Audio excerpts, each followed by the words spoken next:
Bonjour à tous, eh bien voilà, nous sommes dimanche et dans ma chaîne YouTube, je vais continuer avec les 9 principes du bouddhisme, les 9 principes pour alléger sa vie et comme il dit, pour changer votre vie.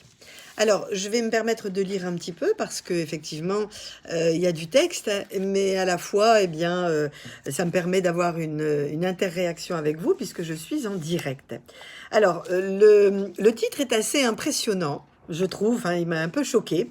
Ne répondez pas à l'impolitesse. Lorsque les gens sont grossiers avec vous, ils révèlent qui ils sont et non qui vous êtes. Ne le prenez pas personnellement, mais ignorez-les. Très intéressant, n'est-ce pas? Alors, chaque fois qu'une personne offense activement quelqu'un, pour le faire se sentir mal, il révèle sa grande partie dans sa propre personnalité. Ce que les autres disent ou pensent de vous n'a rien à voir avec votre réalité. C'est juste leur perception de la vie. Et je dis souvent que chacun porte des lunettes ou pas, mais on a notre perception de la vie. Chacun voit la vie et les choses et le paysage, etc.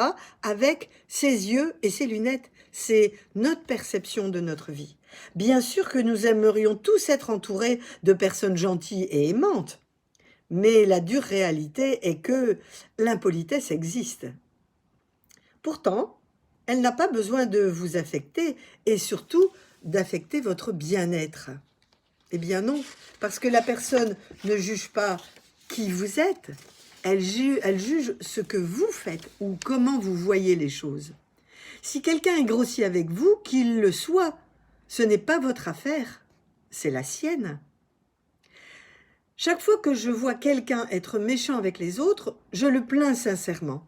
Je me dis, bon, toutes ces émotions que vous exprimez nées en vous, si vous répandez la haine, vous ressentez la haine.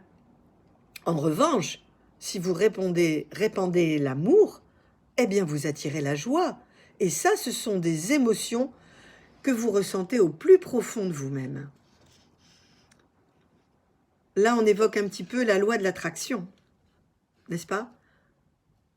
Pour les personnes qui ont lu le livre ou qui ont regardé le film, la loi de l'attraction, c'est que j'attire à moi ce que je suis. On ne peut pas aimer pleinement quelqu'un si on ne s'aime pas soi-même. C'est ce que j'ai dit la fois dernière. Apprendre à s'aimer soi-même, c'est la première chose à faire pour être juste en harmonie avec soi, corps et esprit, en mon âme et conscience. Et vous ne pouvez pas être impoli envers une personne si vous ne pensez pas ou vous ne sentez pas mal dans votre peau.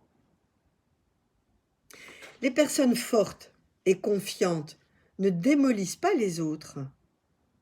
Elles se renforcent mutuellement car elles ont confiance en elles et donc elles veulent aider l'autre à être aussi bien dans leur peau. Ne prenez jamais les réactions grossières pour vous personnellement. Ça ne vous appartient pas, ça appartient à la personne qui le dit. Pratiquez l'autoréflexion. Ça, c'est intéressant. Connaissez-vous votre vision et vos valeurs? Une fois que vous vous connaissez, vous n'aurez plus à écouter les perceptions des autres, puisque vous aurez confiance en vous. Vous pouvez les entendre, bien entendu, vous pouvez les accueillir, mais votre confiance en vous, elle est là, profondément. C'est votre force intérieure. Soyez conscient que le cœur du mal se trouve au plus profond de l'autre personne et ne reflète pas ce que vous êtes. Cela ne veut pas dire que vous ne devez pas accepter les réactions des autres. C'est ce que je disais. Obtenez le plus d'informations possible tout au long de votre vie, mais aussi des personnes qui ont l'intention de vous soutenir. Il y a une énorme différence entre les commentaires sollicités et les commentaires durs et grossiers. Voilà, protégez-vous. Protégez-vous et soyez confiants en vous-même, car le plus important, c'est cette force intérieure que vous avez et cet amour que vous avez pour vous-même. Et ainsi, vous pouvez rayonner comme un beau rayon de soleil. Bon dimanche.